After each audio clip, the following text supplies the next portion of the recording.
देखिए, असम के जमीयत उलेमा के प्रमुख और all India United democratic front के नेता मौलाना बदरुद्दीन अजमल ने एक बड़ा बयान दिया है। उन्होंने कहा कि भारत में नई संसद की इमारत वक्फ की जमीन पर बनी है। इधर दिल्ली वक्फ बोर्ड और जेके वक्फ बोर्ड ने बदरुद्दीन अजमल को तथ्यहीन और गैर जिम्मेदाराना बता दिया है उनके बयान को।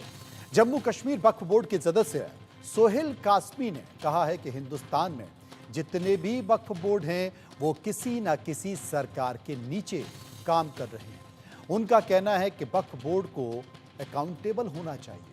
आपको बता दें कि बदरुद्दीन अजमल ने पत्रकारों से बात करते हुए ये भी कहा है कि वक्फ संपत्तियों की सूची में संसद भवन, उसके आसपास के इलाके, बसंत विहार से लेकर एयरपोर्ट तक की जमीन है। सवाल यही है कि वक्फ जब वहां चाहे किसी भी प्रॉपर्टी पर दावा कर सकता है, तो क्या सब कुछ वक्फ का ही है? हमने बदरुद्दीन अजमल के बयान को लेकर एक सर्वे किया है, लोगों से राय भी जानी है, लेकिन उसके पहले आपको बदरुद्दीन अजमल का वो बयान सुना देते हैं। विरोधिता ऑल सेकुलर पार्टी कर रहे हैं। 2 दिन से 2 मीटिंग हो चुका है। सारे सेकुलर पार्टी के एमपीज ने जेपीसी का बॉयकॉट किया है और सबने कहा है कि जेपीसी के चेयरमैन है वो जगदम्बिका पाल, वो एक कम्युनल आदमी है, उसके साथ में हमको न्याय नहीं मिलेगा। इसलिए उस पूरे बिल का सारे लोग 5 करोड़ लोगों ने पूरे इंडिया से जेपीसी कमेटी को अपने मैसेज भेजा है और उसका खिलाफ किया है। मैं समझता हूँ इसके बाद भी अगर गवर्नमेंट ऑफ इंडिया करती है तो 370 ये कर लिया, कितने दिन का था। अब ये नया गवर्नमेंट आई है, वो बोल के आई है हम 370 उसको स्क्रैप कर देंगे, खत्म। तो आप पूरा विरोध दुनिया और बिल्कुल कर रहे हैं और करते रहेंगे। असम में भी बहुत सारे ज़मीन है वक्फ के अंदर, तो आपने कहा कि एक सर्वे भी करेंगे। हम लोग उसका सर्वे करेंगे, क्या कोर्स ऑफ एक्शन कुछ कराएंगे।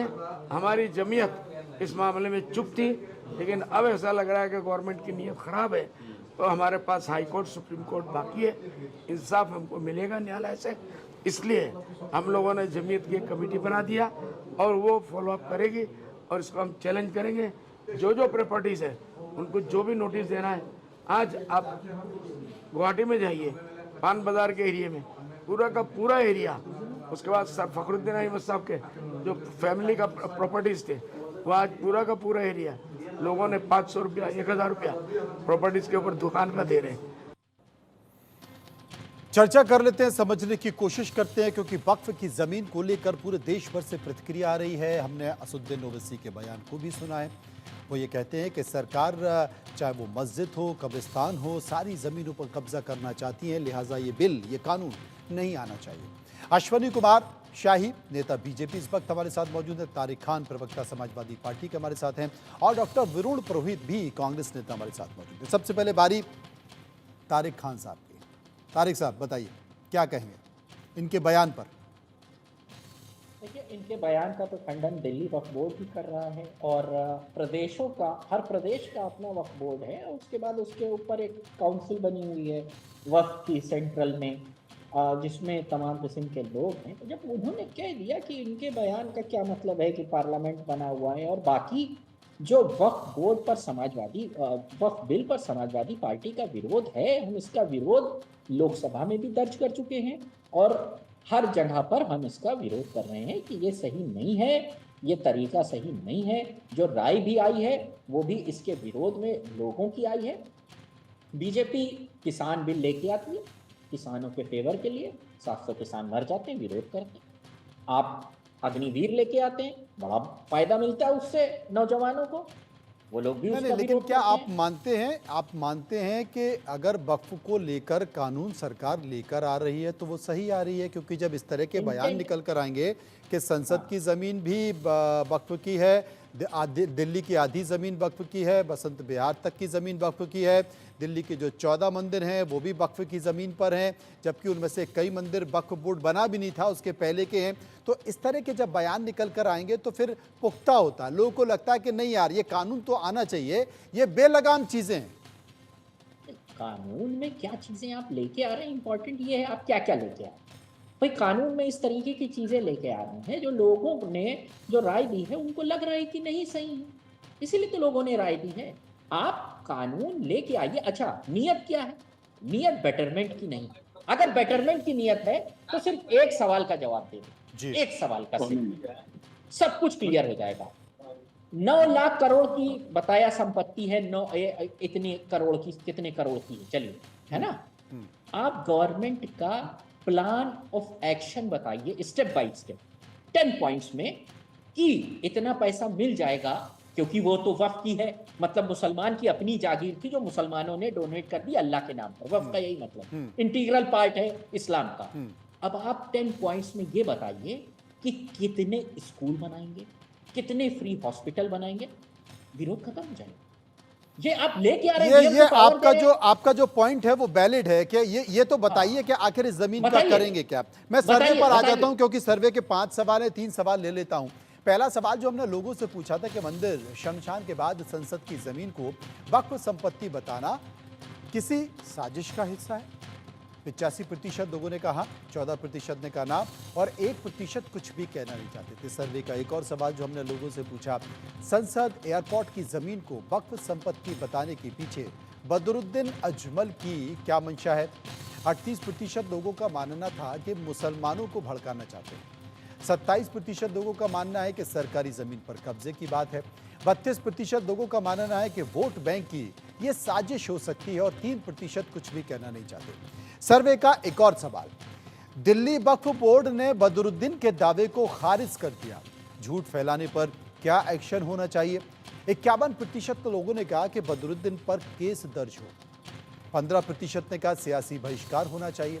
19% स्पष्टीकरण मांगने की बात कर रहे थे कि उनको स्पष्टीकरण देना जाना चाहिए, और 15% इस पर कुछ भी नहीं कहना चाहते थे। भारतीय जनता पार्टी के नेता अश्वनी शाही हमारे साथ मौजूद हैं। अश्वनी जी, क्या कहेंगे आप?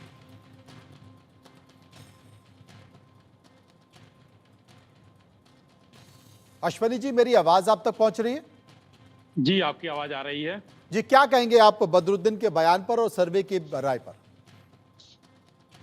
मनोज जी, देखिए, बदरुद्दीन जी के बयान को किस तरीके से लोगों ने खारिज किया है, इससे ये पता चल गया है कि उनका समाज भी उनसे सहमत नहीं है, तो देश के लोग क्या सहमत होंगे। मगर उनको ये कहने की जरूरत कैसे पड़ी और हिम्मत कहां से मिली। 2013 का वाकया याद होगा आपको, जब 123 संपत्तियां चुनाव के एक दिन पहले वक्फ बोर्ड को दिल्ली की दे दी गई। अब भाई कांग्रेस ने हिम्मत दी, 123 संपत्तियां, वो तो कहिए हम लोगों ने किसी तरीके से लड़ाई लड़कर क्या करके अब 2021-22 में उस संपत्तियों को वापस करने का काम किया कि ये वक्फ बोर्ड की नहीं। ऐसे ही वक्फ बोर्ड ने, जब वक्फ बोर्ड बना नहीं था तब की संपत्ति आपको आपके संज्ञान में आई होगी। वहां पर जो है तमिलनाडु की एक मंदिर को जो वो कर दिया था कि ये भी जमीन उनकी है। ताजमहल को 2005 में लोगों ने कह दिया कि वक्फ बोर्ड की जमीन है। एएसआई ने मुकदमा किया उसके ऊपर। तो ये किसी को कुछ भी कह सकते हैं ना। अभी पेपर मांग दिया जाए तो पेपर नहीं दिखाएंगे। अभी मैं इनको समाजवादी पार्टी के तारिक जी को सुन रहा था, और ये स्कूल और अस्पताल की बात कर रहे थे, लेकिन आप इनसे पूछ कर बताइए कि कितनी संपत्तियां हैं, उसके पेपर कितने के हैं, और ये संपत्तियां कैसे हो गई। आप किसी को कह देंगे कि ये वक्फ बोर्ड की संपत्ति है और वो हो जाएगा, मुकदमा आपके यहां चलेगा। ये नहीं हो सकता। ये महत्वपूर्ण सवाल है कि आपके पास जो इतनी संपत्ति है उसके कागजात कहाँ हैं, उसके पेपर कहाँ हैं, उसके बाद ये पता चलेगा। क्योंकि ऐसा नहीं हो सकता कि आपने उंगली उठाई और खींच दी कि यहाँ से यहाँ तक ये जमीन हमारी है। डॉक्टर वरुण पुरोहित है, उनके पास में आऊंगा, लेकिन सर्वे के बाकी के और दो सवाल बचे हुए उनको ले लेता हूँ। चौथा सवाल था कि क्या वक्फ संपत्तियों का फायदा जिन गरीब मुस्लिम्स को मिलना चाहिए वो मिल रहा है। 25% लोगों ने कहा हाँ, 71% लोगों ने कहा ना, और 4% कुछ भी कहना नहीं चाहते थे। सर्वे का एक और सवाल, संपत्ति पर अवैध दावों का पर्दाफाश करने के लिए मोदी सरकार वक्फ संशोधन बिल ला रही है। 84% ने कहा कि हाँ ये बात सही है, 8% ने कहा ना, और 8% इस पर कुछ भी कहना नहीं चाहते थे। वरुण जी, आप क्या मानते हैं, अगर वक्फ को लेकर बिल आ रहा है, सरकार का कहना है कि बहुत सारी शिकायतें मुस्लिम समाज की ही हमारे पास मिली हैं, जिसमें कहा जा रहा है कि साहब बहुत सारे माफिया हैं जिन्होंने कब्जा कर लिया है, वो ज़मीनों को खुर्द-बुर्द कर रहे हैं, इसलिए कम से कम एक आकलन हो, तथ्यात्मक अध्ययन हो, इसके लिए हम कानून लेकर आ रहे हैं। आपकी राय? मनु जी, अभी आप बदरुद्दीन की बातें कर रहे थे, उन्होंने कहा संसद की जमीन और ये सब इररिलेवेंट बातें करी। जब से 1947 के बाद भारत आजाद हो गया और 1900 कॉन्स्टिट्यूशन बन गया, सारे एक्ट्स बन गए, उसके बाद आपके जो लॉज गवर्न होंगे, लैंड से संबंधित लैंड लॉज जो गवर्न होंगे, जो आजादी के बाद लॉज बने उससे गवर्न होंगे। ऐसे तो सन 47 में जितनी जागीरदारियां थी, जितने राजपाट थे, आप फिर उनके पास तो कागज है, मेरे पास ये मेरी जागीर हो, कागज मुझे लौटा दो आप। लौटा थोड़ी सकते हो। ऐसे तो आप बताइए, 1000 साल पहले अकबर की बादशाह की किसी के पास पट्टे होंगे, उससे पहले के पट्टे होंगे, तो वो क्या वो कागज अगर उसके पास है तो क्या उसको जमीन थोड़ी देते चले हाँ, जाओ? 1954 के बाद जब ये नियम आया, लैंड लॉ आया, उसके बाद तो सारी चीजें बदल गई। ठीक कहा आपने। ये तो कह रहा हूँ, जैसे समय काल परिस्थिति के अनुसार कानून बदलते जाते हैं, आगे बढ़ते चले जाते हैं। आज 150 करोड़ आदमी हो गए तो आपको जमीन तो चाहिए। कोई जमाने में 20-20 मंजिल के फ्लैट थोड़ी बनते थे, हवेलियां बनती थी, आज फ्लैट बन रहे हैं। तो समय काल परिस्थिति जैसे जैसे होगी वो आगे परिवर्तन होता चला जाएगा, क्योंकि हमारा समाज प्रोग्रेसिव और डायनामिक है। आगे 10 साल बाद जो जरूरत होगी उस हिसाब से कानून बनेंगे। पार्लियामेंट का काम यही है। जहां तक पार्लियामेंट वक्फ बिल की बात है, जिसके पास मेजोरिटी वो पास करेगा। फिर मान लीजिए बीजेपी की सरकार हट जाएगी, दूसरे को पसंद नहीं आएगी, वापस रिवर्ट कर लेगा कानून को। तो बेसिक बात है इसमें इंटेंशन क्या है। इंटेंशन बीजेपी सरकार का ये है कि पूंजीपतियों को दे। जब तारिक भाई ने बहुत अच्छी बात करी, इनका इंटेंशन हो जो जमीन, कई बार मैंने देखा आर्मी और रेलवे के बाद सबसे ज्यादा उसके पास संपत्ति है। तो भाई आप उस संपत्ति का करना क्या चाह रहे हो? आपकी उसकी नजरों में आप उसको पूंजीपतियों को देना चाहते हो, उसका कोई और यूज लेना चाहते हो, कोई सोशल वेलफेयर में लेना चाहते हो? वो तो नियत सरकार को स्पष्ट करनी चाहिए, जिससे कि समाज में वैमनस्यता या अविश्वसनीयता पैदा ना हो। ये सरकार की जिम्मेदारी है, वो सरकार कर नहीं रही है। सरकार अब बीजेपी हर बार कर रही है, ऐसा होना चाहिए, इनके पास कहां से आई कहां से आई। अरे भाई, तो आप भी गवर्नमेंट में हो, आपके पास तो रिकॉर्ड होते हैं। कंप्यूटराइजेशन तो और हो गया तो लैंड रिकॉर्ड। सरकार उसी का तो अध्ययन करना चाह रही है ना। बहुत सारे ऐसे, जैसे बदरुद्दीन अजमल ने कह दिया कि साहब ये दिल्ली की संसद, जो नई संसद है, वो वक्फ की है, बसंत विहार तक जमीन वक्फ की है। ऐसा एक बयान नहीं है, ऐसे बहुत सारे दावे नहीं है, बहुत सारे दावे हैं, अलग अलग राज्यों में दावे हैं। और मुस्लिम समाज के लोगों ने ही कहा है, शिकायतें वहां से हुई हैं। इसलिए सरकार कम से कम अध्ययन करना चाहती है कि भाई अगर आपके पास संपत्ति है तो उसके कागजात दीजिए, उसका मूल्यांकन सरकार करेगी, और अगर कुछ भी गलत है तो कम से कम जाकर उसका कोर्ट में आप दावा पेश करिए, कोर्ट उसका फैसला करेगा। सरकार को अमेंडमेंट बिल लाने की आवश्यकता ही नहीं, सर्वे करे तो। लैंड सर्वे तो आपकी कांग्रेस की सरकार ने तो उनको असीमित शक्तियां दे दी ना। उन्हीं शक्तियों को तो वो कम करना चाहती है, और ये बताना भी चाहती है कि देखिए कांग्रेस तुष्टीकरण की राजनीति करती थी और हम नहीं कर रहे।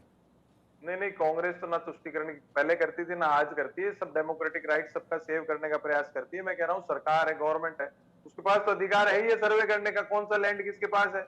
गांव में जितने जमाबंदियां होती हैं, जितने गिरदावर होते हैं, पटवारी होते हैं, काम ही यही करते हैं पूरे देश भर। आप तो सर्वे करा लो, और जिसके लैंड जिसके आपके पास, तो वही तो सर्वे हो रहा है ना। कानून बनेगा तो बहुत सारी चीजें हो जाएंगी। शाही साहब, कानून बदलने की आवश्यकता क्या है मनोज जी? जी देखिए मनु जी, जो हम लोग जो काम कर रहे हैं, आपने एक लाइन बोला असीमित शक्तियां कांग्रेस ने दे दी। अब हम यही कह रहे हैं कागज ले आइए। अभी तारिक भाई की जो बात हो रही थी, तारिक भाई को कम से कम इतना तो पता होना चाहिए कि कितने मुतवल्लियों ने कितना बेचा है वक्फ बोर्ड की संपत्ति, किसको बेचा है, कौन किराया खा रहा है, कहाँ की संपत्ति उनकी है उनकी नहीं है। अब एक उदाहरण दे रहा हूं, 1 लाख संपत्तियां के आसपास जो है उत्तर प्रदेश में है, लेकिन 9000 के कागज हैं। ये सरकार के पास डेटा है इसका।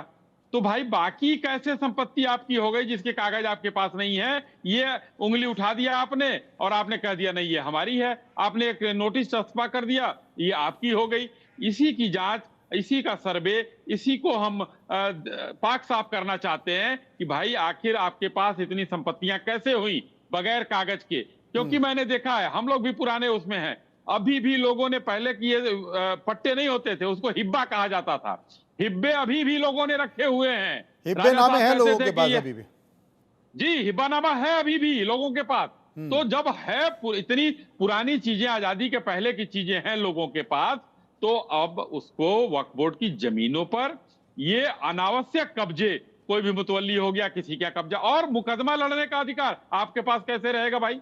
आप मुकदमा लड़ने का अधिकार जो भारत के संविधान में कोर्ट कचहरी बनी है, उस कोर्ट कचहरी में जाइए, जिला मजिस्ट्रेट के पास जाइए, जमीनों का मालिक बहुत है, सारी CM सबसे चीजें नीचे का हालांकि होता है, हालांकि इसे तहसीलदार लेकर जो होता है। संसद की कमेटी है वो राय लेने की कोशिश भी कर रही है, लेकिन इन सब के बीच इंतजार करना होगा। और जिसका जिक्र तारिक भाई कर रहे थे कि आखिर सरकार की मंशा क्या है, सरकार 10 बिंदुओं में अपनी मंशा तो बताए।